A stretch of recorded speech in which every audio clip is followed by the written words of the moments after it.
So inverse tangent function, again, like it has for arcsine and arccosine, the inverse and the original function cancel each other off as long as you're in the domain of this function on the interior. The domain of the restricted tangent function was one branch of it, minus pi over 2 to pi over 2. If you're outside that range, you can probably still take a tangent, but you'll have to do some shifting or symmetry or something.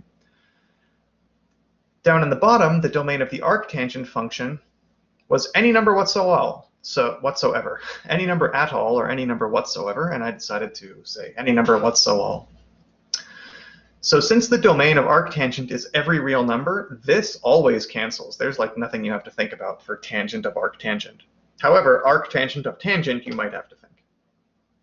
So let's do some examples. So this is now more general examples. Find the inverse function of f of x equals 2 sine x minus 1. Find the range and domain of that function. So how do we generally find an inverse function? Okay. What you do is you swap the role of x and y, just as we did in chapter 5, and now I try to solve for y. Well, adding for 1 and dividing by 2 gets me most of the way there. And then if I take the arcsine of both sides, we end up with y is the arcsine of x plus 1 over 2. But what we have to do is we have to be very careful about domain and range. Okay? So there's the inverse function. To find its range, okay, the domain of the inverse function is the range of the original function. So the domain of the inverse function, remember, sorry, I should copy it. So what was y? It was arcsine of x plus 1 over 2. Okay, so at the top here, f inverse of x is arcsine of x plus 1 over 2 in parentheses, just for clarity. Okay, so the domain of the arcsine function is -1 to 1, which means x plus 1 over 2 must be in between -1 and 1. Now I multiply both sides by 2. I don't have to flip the inequality because 2 is not negative. Now I subtract 1. Adding and subtracting never makes you flip inequalities. So x has to be between -3 and 1. So that tells me the domain of f inverse is -3 to 1. Therefore, the range of f is -3 to 1. Now the original function f was let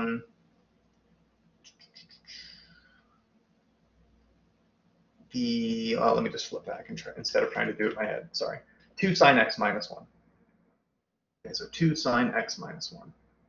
So we were asked, what's the range of this? Now, back in chapter 6, we did plenty of like graphing of functions like this. And what you would find is since its amplitude is 2, you would expect it to go between plus or minus 2, but then it's shifted down by 1. So instead of going up to 2, it only goes as high as 1, and instead of going down to -2, it actually goes down to -3. And there we see that range, -3 to 1. So that's another way you could have found the range of this original function. Okay. To find the, so that tells me the range of the original, sorry. What about the range of f inverse? Now the range of f inverse will be the domain of f, and at the beginning of the problem we were told that the domain of f needs to be -pi over 2 to pi over 2. This was a restriction so that it was 1 to 1 and even had an inverse. Also, as soon as you see that f inverse is the arcsine of stuff, it's got to be trapped in between -pi over 2 and +pi over 2. It's possible, depending on what this stuff is, you might not actually get everything out that's possible, but the arcsine function is never going to go outside of plus or minus pi over 2, regardless of what's being plugged into it. So we already knew, before even thinking about it, that the range of f inverse was going to be inside plus or minus pi over 2. It happens to be all of it. Okay? Solve this. Find an x so that 12 times the arcsine of x is 3 pi. And the only thing you really have to be careful about is note that x is in the domain of arcsine, which means it's in between -1 and 1. So the first step is pretty straightforward. Divide by 12. That's just pi over 4. Now we're looking for an angle sorry, not an angle. The arcsine of x is pi over 4. Just take the sine of both sides. Now x must be the sine of pi over 4, which is root 2 over 2. And that's the only solution. Okay, so what we learned in this section were inverse sine, inverse cosine, inverse tangent functions.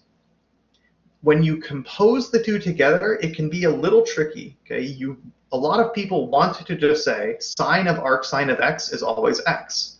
Arcsine of sine of x is always x. But depending on what quadrant input angles are in, it can be a little tricky. Just remember, arcsine only outputs angles in quadrants 1 and 4. Arccosine only outputs angles in quadrants 1 and 2. Arctangent is also in quadrants 1 and 4.